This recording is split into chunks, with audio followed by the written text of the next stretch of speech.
আজ দুপুরে অফিস থেকে ফিরেই দরজায় দাঁড়িয়েই থমকে গেলাম। ঘরে ঢুকেই দেখি মেঝেতে বসে আছে আমার ছোট্ট মেয়ে।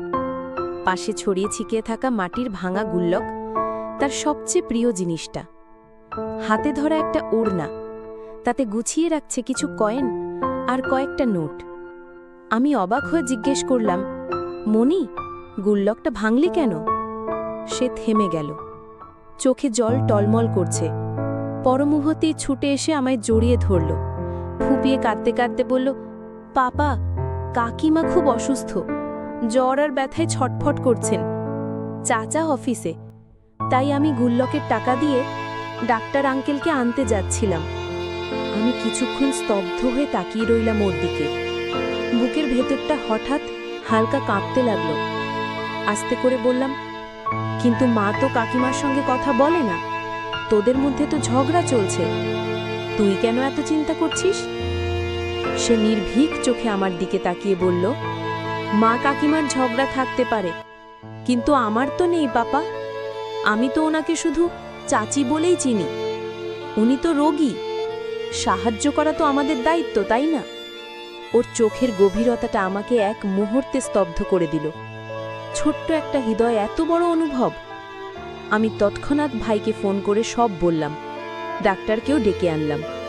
ডাক্তার এসে কাকিমাকে দেখে ওষুধ দিলেন। আমি যখন পারিশ্রমিক দিতে গেলাম, তখন আমার মেয়ে সামনে এসে দাঁড়িয়ে বলল, ডাক্তার আঙ্কেল, দয়া করে এই টাকাটা নিয়ে নিন, এটা আমার জমানো গুল্লকের টাকা, আমি এটা চাচির জন্যই জমিয়েছিলাম।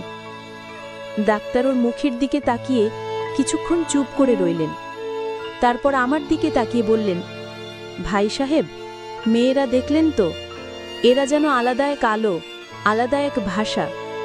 তিনি টাকা নেননি, শুধু প্রেসক্রিপশন দিয়ে বললেন, যেদিন আপনার মেয়ের বিয়ে হবে সেদিন এটা আমাদের তরফ থেকে তার প্রথম উপহার ভাববেন। সেদিন বুঝলাম, মেয়েরা বড় বড় কথা না বলেও ভালোবাসার ভাষা শিখিয়ে দেয়।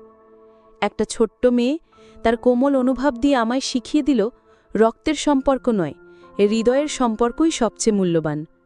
একটা সমাজে যেখানে এখনও কন্যা সন্তান জন্মের আগেই গর্ভপাত করানো হয়, যেখানে ছেলেরা বড় হয়ে বাবা মাকে ফেলে দেয় বৃদ্ধাশ্রমে, সেখানে আমার ছোট্ট মেয়েটা আমায় মানবতা, ভালোবাসা আর সম্পর্কের প্রকৃত মানে শেখালো।